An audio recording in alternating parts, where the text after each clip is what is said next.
G'day everyone, Jason here with a review of set number 76127, Captain Marvel and the Skrull Attack.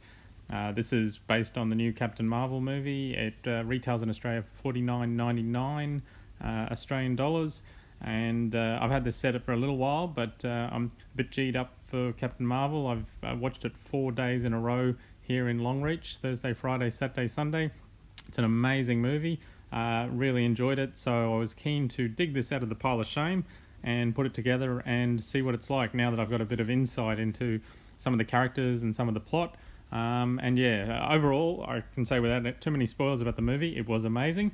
So this set is of one of the ships that's a precursor, I think, to a Quinjet. I think it's a quadjet. It's a ship that Captain Marvel and Fury steal, and it also involves the Skrulls, which the main Skrull being played by Ben Mendelsohn, famous Aussie actor. And it's good to hear a Skrull with an Aussie accent.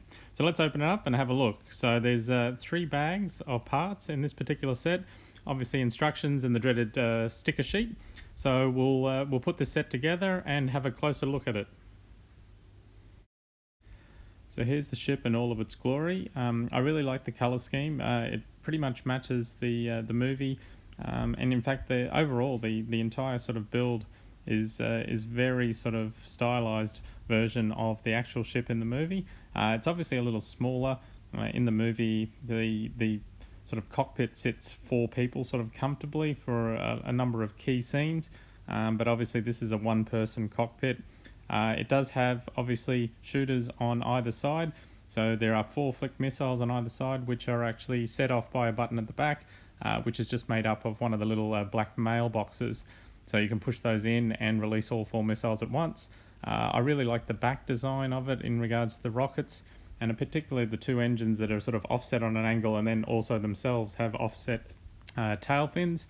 But it does capture the look of the actual vehicle from the movie.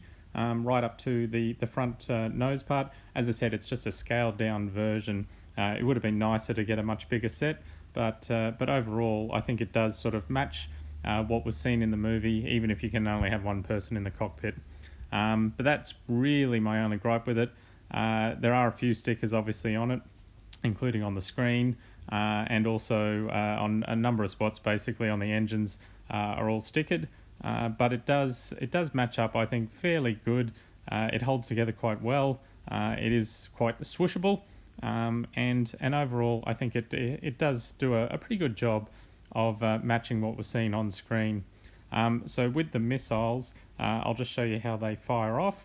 So if we go in behind here, it's just a matter of pushing on here, and then these missiles will all fire at the one time. All 4 missiles at once.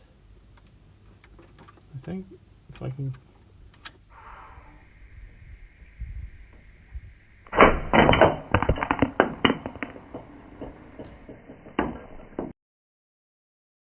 This brings us to the minifigures in the set. So first up is obviously Carol Danvers, aka Captain Marvel. But this is a new print based on the movie design. It's unfortunate that there's no arm printing or leg printing on this figure. I think it would have really looked good with dual molded legs to show her boots.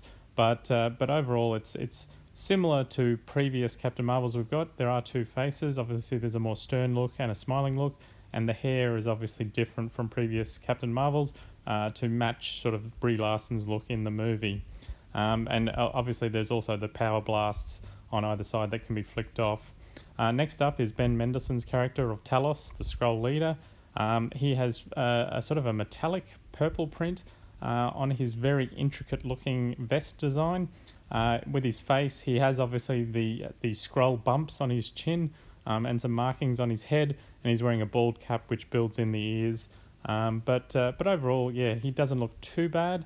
It would have been nice if there was maybe some printing on top of his head, because he does have a very textured head in the movie. But there is printing on the back as well. No arm printing, no leg printing, and he does come with a shooting pistol. Next up we have Nick Fury, or just Fury. This is before he lost his eye. He's in his casual shirt with his holster showing, so there is printing on both the front and the back showing his gun holster. He does actually come with 2 faces. He has a smiling or a stern face, and then he also has a face that's sort of a little bit smirking. And speaking of smirking, well then we have to go and have a look at our friend Goose the Flurkin.